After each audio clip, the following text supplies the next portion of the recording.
Nos últimos dois vídeos, eu desenvolvi como que funciona a resposta de um circuito RC de primeira ordem, seja com fonte de alimentação ou seja sem fonte de alimentação, no caso a resposta natural e resposta forçada. Aqui nesse vídeo a gente vai fazer a mesma coisa, só que em vez de usar um capacitor, a gente vai usar um indutor. O procedimento vai ser basicamente o mesmo, só que no caso do capacitor, a gente estava analisando a tensão, o comportamento da tensão com o passar do tempo. No caso do indutor, a gente vai analisar a corrente.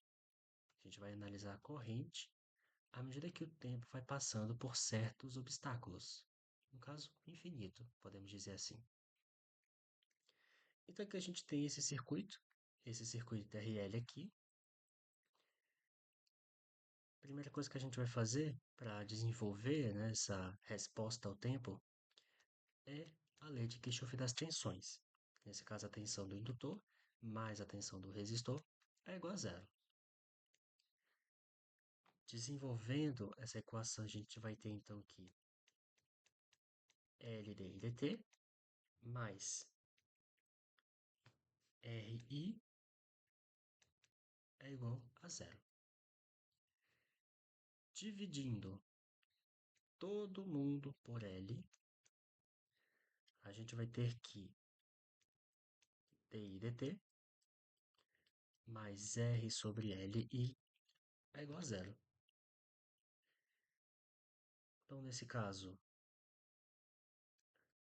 DI dt é igual a menos R sobre LI.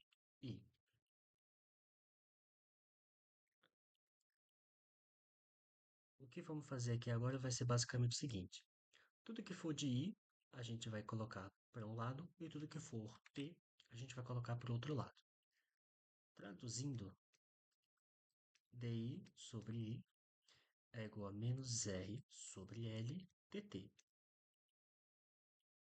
Então, o que vamos fazer aqui? Integrar. Vamos integrar essas duas partes da nossa equação.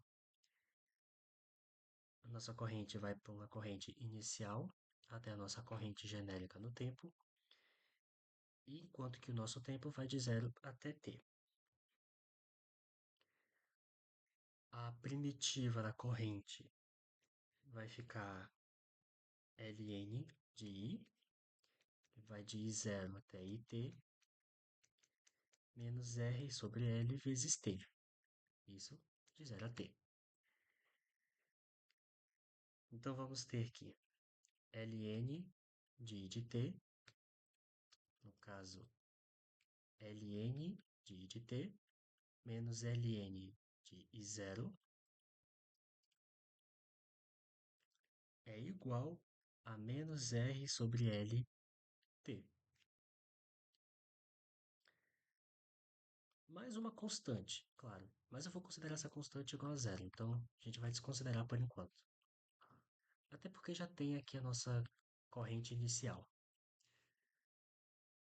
Aqui pela propriedade de logaritmo a gente pode juntar tudo no mesmo log, então ficaria ln de it sobre I0, e isso é igual a menos RL de t.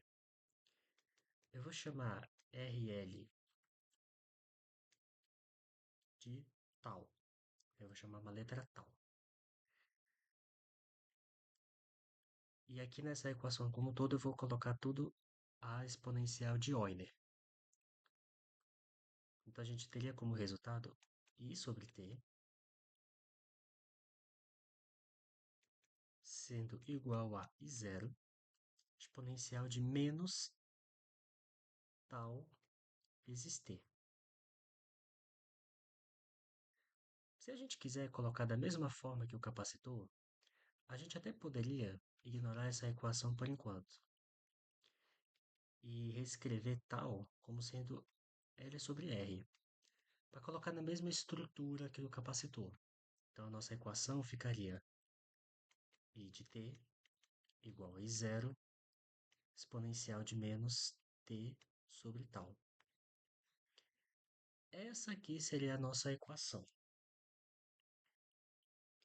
Isso para uma resposta natural,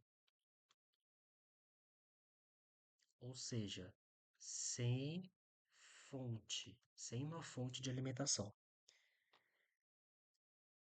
É basicamente a mesma coisa que a equação do capacitor. Só que aqui a gente estaria analisando um circuito RL. Esse aqui é um caso RL. Só relembrando, no caso RC, a gente tem uma equação pelo tempo. Só que em vez de analisar a corrente, a gente analisa a tensão. Mas a estrutura é a mesma estrutura. E aqui é a mesma coisa, resposta natural sem fonte. Esse vídeo foi mais curto que os outros, porque a gente fez basicamente o mesmo procedimento que do capacitor, então até mesmo por uma questão de familiaridade, né? Se vocês gostaram, deixa o seu like e até a próxima.